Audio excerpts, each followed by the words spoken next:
2026 RAM Charger Tech Deep Dive, how this EREV pickup works. Here's more of what makes Rams electric when you want, around town, gas-powered when you don't, towing/hauling/traveling, light-duty pickup truck tech.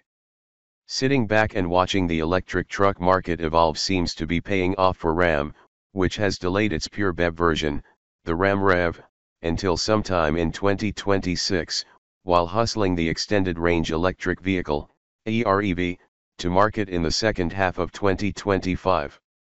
We last examined this 2026 Ram Charger's supposed just right approach in November 2023, and Ram has just filled in a few more specifics about just precisely how this 8-lug half-ton truck will operate in its many drive modes. Heaviest duty 1500 Ram. Most half-ton trucks these days can haul way more than 1,000 pounds, but this one is rated for 2,625 pounds. That's 1.3 tons, and it's 265 pounds more than the next best V6 4x2 tradesman.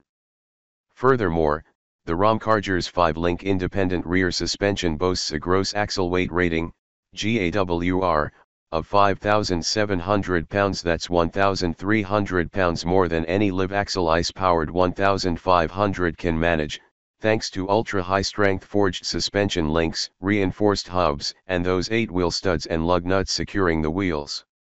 The Ram Charger is also rated to tow 14,000 pounds with a load distributing hitch. The i6-powered 4x2 tradesman tops out at 11,600. Alas, Ram will offer no gooseneck or fifth-wheel hitch option. As for curb weight, we're told the battery adds a half-ton, nudging the total to a claimed 7,500 pounds. Power to tow and haul.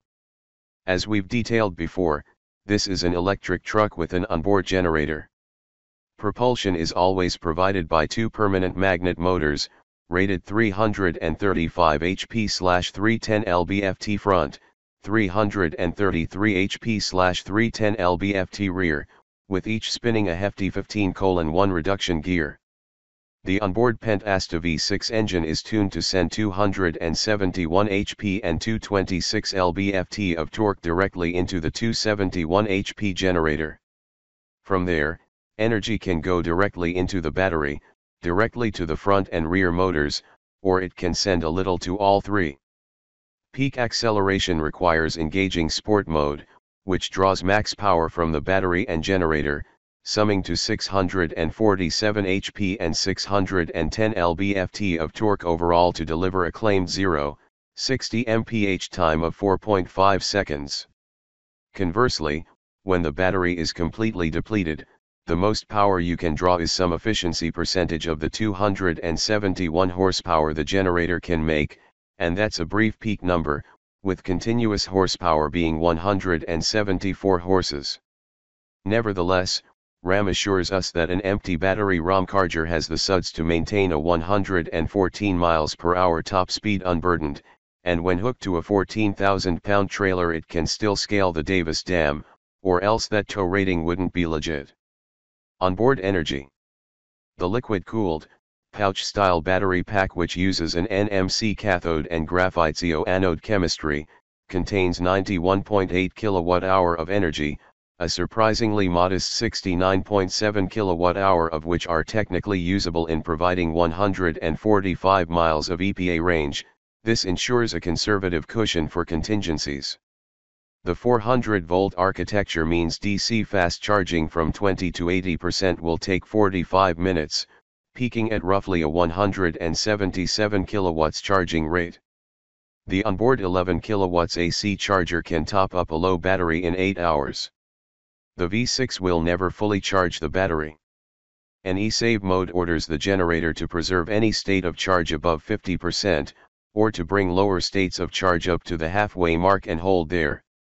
And of course the 27-gallon fuel tank contains another 910 kilowatt-hour of potential energy, which is how the Ram Charger manages its brag-worthy 690 miles of total range. And thanks to the integrated dual charging modules, IDCM, bidirectional charging capability, in a prolonged power outage, Ram claims a fully fueled and charged ram charger can supply the 30 kilowatts per day an average home consumes for 11 days, exporting power via its 7.2 kilowatts power panel, which includes two 120V and one 240V outlets. What's different about this Pentasta? The short answer is, not much. There's no Atkinson cycle valve timing, because that's aimed at optimizing efficiency under very light load running, and the EREV ram charger demands a much heavier load than do the light-duty HEV and PHEV hatches and sedans that typically employ Atkinson. The exhaust gas recirculation, EGR, circuit and starter are both eliminated, the generator starts it, and there are some packaging differences. As we found with our, mostly EREV, Chevy Volt, if you always charge it up and never use the engine, its oil monitoring system will order then engine switch on periodically to heat up and remove condensation from the oil sump. It'll be up to you to put stabilizer in your 27 gallons of gas, however. And unless you're primarily towing or driving long distances and hence using the engine much of the time, operating costs should be lower, because engine use monitoring should greatly extend the change interval for oil, filters, etc. For those wondering why the V6 instead of the 2-liter turbo, propulsion chief engineer Joe Tolcox explains that the best solution is the simplest one that works, and meets the requirements, noting that the 4 cost more and presented more noise and vibration challenges. No motorboating.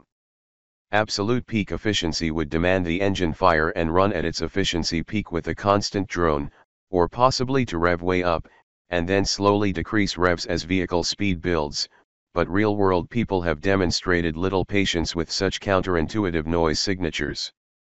So with the V6's running, there is programming to force it to follow pedal motion to some extent. Of course, extensive sound deadening means that many folks reportedly fail to correctly identify the point when it fires during electric plus operation. Drive modes. Controls on the left side of the steering wheel toggle through these drive modes. Auto, climb in and switch on, and the default auto and electric plus modes will maximize efficiency by driving in full EV mode until the battery is depleted, and by disconnecting the front powertrain via automatic hub disconnects whenever driving on dry roads at speeds above 12 to 18 miles per hour. All other modes leave the front hubs engaged for full-time AWD. Sport mode engages the hubs, fires the engine, and tunes all powertrain and air suspension settings for max performance. Tow mode fires the engine when the usable battery capacity reaches 35%, which we're told is after 39 miles with a 14,000-pound trailer, with the gas engine extending that to 266 miles. Snow mode relaxes the accelerator setting to simulate a low torque, second gear start. Off-road low mode simulates the creep capability of low range by providing high torque/low speed creep capability as you release the brake pedal. Note that ram chargers all get air suspension and an electronic locking rear differential. Off-road high eliminates the creep but maintains the less aggressive pedal response to allow precise wheeling at more normal speeds. 1 pedal driving buttons. Switches on the right side of the steering wheel toggle 1 pedal driving mode, which provides max reg and down to a stop, on and off, and allow for tailoring of the amount of regenerative braking.